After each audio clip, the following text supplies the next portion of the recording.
All right, so today we're going to be talking about the Cars, the 1980s new wave slash pop rock group that's just too hard to hate.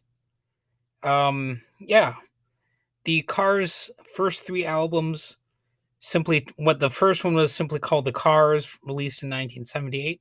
Then you had Candy-O in 1979 and Panorama in 1980. Those first three albums rather easily put them into rock's pantheon. In fact, if you look at their debut album alone, it's really quite a collection of pop songs that even some standard detractors of synth pop rock might hesitate to condemn because they're just such likable songs and they're a likable band. And, it's just one of those things.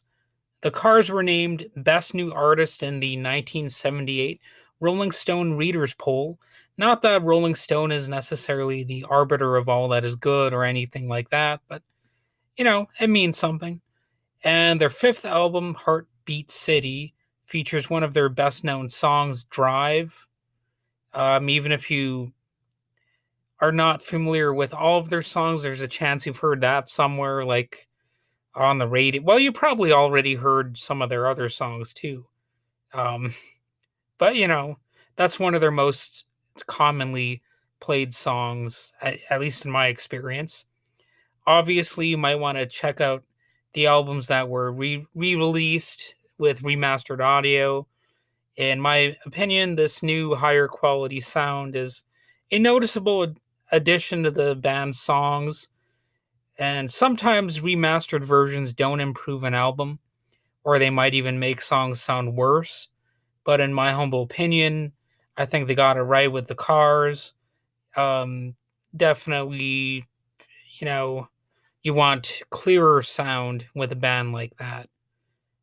This is Even though I often have said that my preference is for bands that have kind of a rougher sound. I think that this would be one of those exceptions to that rule. You know, it's hard to say what my favorite song by the Cars is, but it's probably a tie between Just What I Needed and Moving in Stereo. I'm trying to think of what their worst song might be, and it's really not an easy task. I guess maybe their song Let's Go sounds a bit more like a song where they didn't really bring that much new to the table.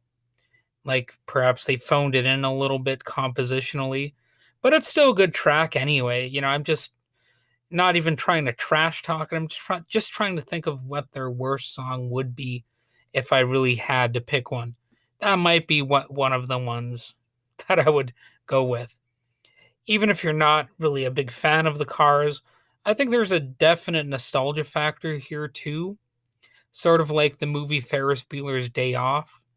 Even if neither of those things knock your socks off in terms of enjoyment, I think hearing them and seeing them will still take you back to the, you know, uh, good old days.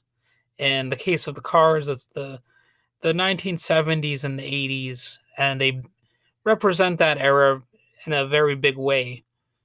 And I gotta admit, I was not even born when some of these albums by the Cars were coming out, and was only about 5 years old when Ferris Bueller came out. Like, if we want to have a time reference here, but you know what I mean about the nostalgia thing. It's just there's a quintessential slice of the 1980s.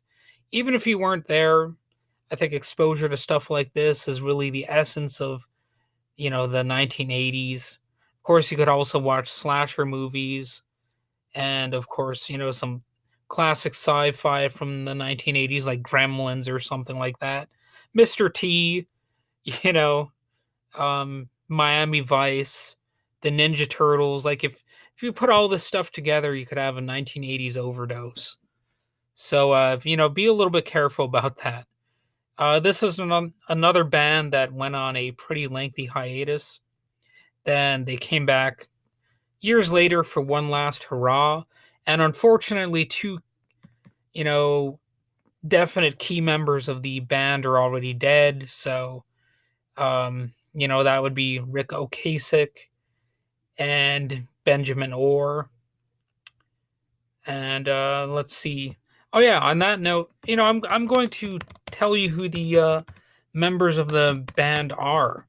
I'm actually just gonna type that in. So we got Rick Ocasek, Elliot Easton, Benjamin Orr, Greg Hawkes, and David Robinson were the the band members. And let's see, the band's also memorable for the visual distinction between guitarist and singer Rick Ocasek, who was also on rhythm guitar, and the singer and bassist Benjamin Orr, who I mentioned earlier. I won't bother elaborating too much on this, other than to say the two looked, significantly different. It's a bit like the distinction between Rick Nielsen and Robin Zander from the band Cheap Trick. I think you'll know what I'm seeing if or what I'm saying if you're looking into what these people look like. They're just a little different. It's also kind of nice how Rick Ocasek and Benjamin Orr shared vocal duties. That there's always like a sense of a band having some, you know, I don't know, closeness to them when they do that. It's a little bit more, you know, I don't know, perhaps emotional if you have like duets or a band changing vocal duties, like one person takes over from another or something like that. The Cars are also known for having attractive girls in their music videos, or pretty girls, you could say, such as the videos to Tonight She Comes, which is quite a sexual title, I know, and the song You Might Think. If you were a teenage heterosexual boy, these videos and the covers to their albums, like Candy-O, were probably some major selling points. And I'll just say it, those are some hot chicks. I guess the only downside to those sorts of videos is that they can actually distract from the music if you're really focusing on that or trying to. And they might even make you feel a little bit guilty for checking them out. Like you're a bad boy. Well, you know how it goes. You know how it goes. You could imagine. Anyway, the Cars were inducted into the Rock and Roll Hall of Fame in 2018. They're definitely one of the greatest bands of the 1970s and 1980s, which is why they were a shoe in for that particular distinction. Obviously, they were likely gonna make it into the Rock Hall of Fame.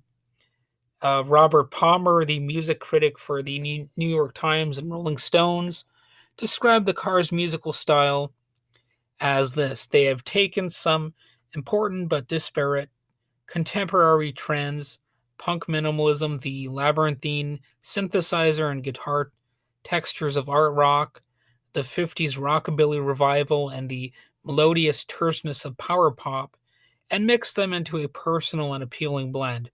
Well, goddamn, Robert Palmer sure was a wordsmith, because I really couldn't have described it better myself, and I won't even bother trying to. The surviving original members of the Cars did reunite in 2010 to record the band's seventh and final album, titled Move Like This, which is released in May 2011. But of course, since that time, as I said before, Rick Ocasek died. And, it's sad. What can you do? I also think that the complete greatest hits album should be included in any list of the best greatest hits albums that a person, would construct if they're including rock music in it. Obviously, if you're only making a list of like the greatest punk bands or the greatest metal bands or something, you're probably not going to have the Cars. But if you're just looking at bands that were very impactful and who have a great collection of greatest hits, well, they're a shoe in for that. So that's basically all I have to say about the Cars. So they're my band recommendation of the day. You've probably heard them already, but go ahead and check them out if you are so inclined. That's all I got to say. Have a good day.